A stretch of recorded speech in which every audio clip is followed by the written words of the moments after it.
여러분 안녕하십니까? 뉴스데스크 제주를 시작하겠습니다. 요즘 코로나19 확산 속에서도 여름 휴가철을 맞아 제주를 찾는 관광객이 하루 4만 명을 넘으면서 렌터카 예약이 쉽지 않을 만큼 이용객이 많습니다. 그런데 제주공항과 렌터카 차고지를 오가며 관광객들을 실어 나르는 셔틀버스의 방역 작업이 중단돼 논란이 일고 있습니다. 박주영 기자입니다. 제주공항에서 쏟아져 나오는 관광객들. 렌터카 하우스 앞에 정차 중인 셔틀버스마다 관광객들의 줄이 길게 늘어서 있습니다. 공항과 차고지를 오가는 렌터카 셔틀버스 이용객은 하루 3만 명. 많은 사람들이 접촉할 수밖에 없어 소독과 방역이 중요하지만 최근 버스 소독과 방역 작업이 중단됐습니다. 아예 차가 쓸 시간이 없대요. 거의 한 14시간 동안 차가 계속 돌아야 돼요. 하는 상황이에요. 하지만 근본적인 이유는 딴 데 있었습니다. 제주도가 지난달 24일부터 렌터카 업계에 호황 등의 이유를 들어 업체가 방역소독 비용을 직접 지급하라며 지원을 중단하자 업체들이 방역소독을 하지 않은 겁니다. 2주 가까이 방역과 소독 작업이 중단됐다는 소식에 이용객들은 불안할 수밖에 없습니다. 방역이 잘 안 돼 있어서 조금 불안하기도 하고요. 또 방역에 좀 신경을 써서 조금 더 안전하게, 요즘 또 제주도에 또 많이 코로나19 많이 발생하고 있으니까. 제주공항과 각 렌터카 차고지를 운행하는 셔틀버스는 100여 대로 지난해 8월부터 지난달 23일까지 렌터카 업체들이 제주도로부터 지원받은 방역 소독 비용은 8천여만 원. 취재가 시작되자 제주도 렌터카 조합은 오는 6일부터 자체 방역 인력을 투입해 일주일에 2차례 셔틀버스 방역과 소독 작업을 실시하겠다고 밝혔습니다. 저희가 착수를 할 인원도 없고 해서 우리 아르바이트생을 고용해서 지금 이번 금요일부터 일주일에 2번 방역할 계획입니다. 코로나 특수를 누리면서도 방역에 소홀했던 렌터카 업계는 물론 관리 감독에 손을 놓았던 제주도도 관광객 안전을 내팽개쳤다는 비판을 피하기 어렵게 됐습니다. MBC 뉴스 박주연입니다. 제주 지역에서 어제 코로나19 신규 확진자 23명이 발생했고 오늘은 오후 5시까지 19명이 발생했습니다. 이 가운데 26명은 제주 지역 확진자의 접촉자이고 9명은 입도객과 다른 지역 확진자의 접촉자이며 7명은 감염 경로를 조사 중입니다. 제주시 직장 관련 집단 감염 사례는 31명으로 늘었고 가족과 지인, 직장 동료 간의 감염도 잇따랐습니다. 한편 어제 코로나19 예방 접종자는 5천여 명이며 누적 1차 접종자는 26만 2천여 명, 접종 완료자는 9만 5천여 명입니다. 제주에서도 10여 년 전부터 노면 전차인 트램을 도입하자는 논의는 있어 왔지만 경제성이 없다는 이유로 실제로 추진되지는 않았는데요. 제3차 국제자유도시 종합계획 최종안에 제주시 도심에 트램을 도입하는 계획이 포함되면서 이번에는 추진이 될지 관심이 쏠리고 있습니다. 조인호 기자입니다. 최근 국내 대기업이 자체 개발한 수소 전기 트램입니다. 한 번 충전하면 최대 150명을 태우고 150km까지 운행할 수 있습니다. 지하철처럼 대량 수송이 가능하면서도 지하 굴착 공사를 할 필요가 없고 미세먼지나 유해가스가 발생하지 않습니다. 경상남도 창원시는 수소 트램을 도입하기 위해 국내 첫 수소 생산 기지도 건설했습니다. 이 같은 트램을 도입하는 방안이 내년부터 10년 동안 추진되는 제3차 국제자유도시 종합계획 최종안에 신규 핵심 사업으로 포함됐습니다. 제주시 신도심과 제주공항, 제주항과 원도심을 연결하는 18km 길이의 노선도 제안했습니다. 원도심을 활성화하는데 다른 수단이 별로 없고 관광객들이 오게 만들 수 있는 것은 트램이라는 생각을 했고요. 지역 재생 효과도 있고 국제 수준에만 인프라 수준을 갖출 수 있을 것 같아지고 제안을 한 겁니다. 가장 큰 문제는 3,600억 원으로 추산되는 트램 건설 비용과 연간 수백억 원대의 운영 비용입니다. 이 때문에 원희룡 제주도지사도 트램 도입에는 찬성하지만 현실적으로 쉽지 않다는 입장을 밝혔습니다.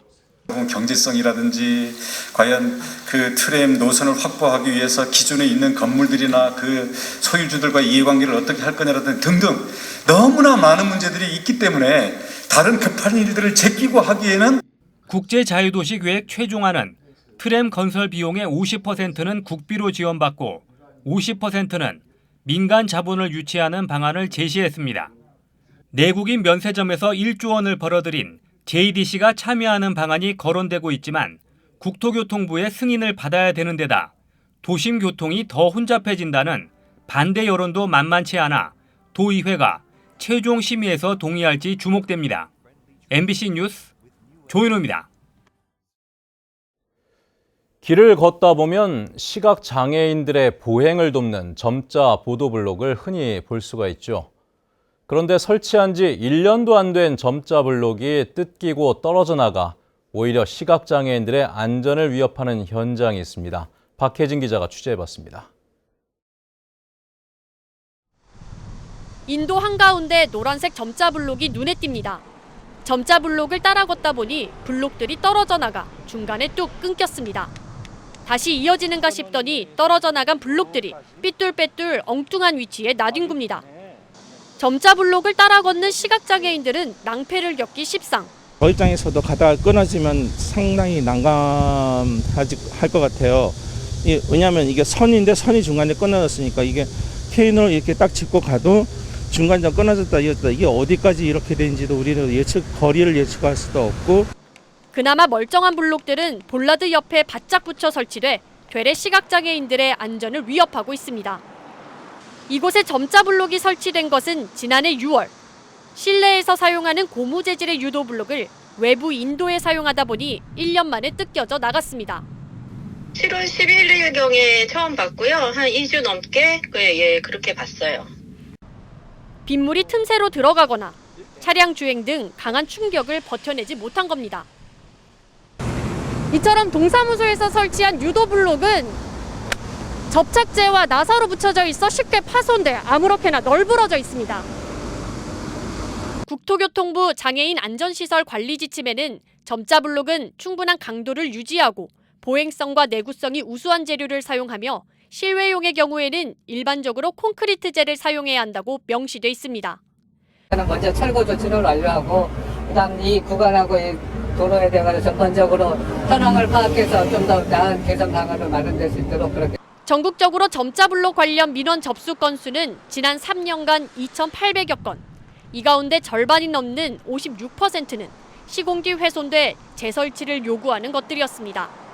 시각장애인들이 장애물을 피할 수 있도록 돕는 점자 블록은 제대로 설치되지 않거나 설치 후 관리가 되지 않으면 오히려 장애인들의 안전을 위협하는 시설이 될 수 있는데도 제주도는 도내 점자 블록 설치 현황도 관련 민원 건수도 파악하지 못하고 있습니다.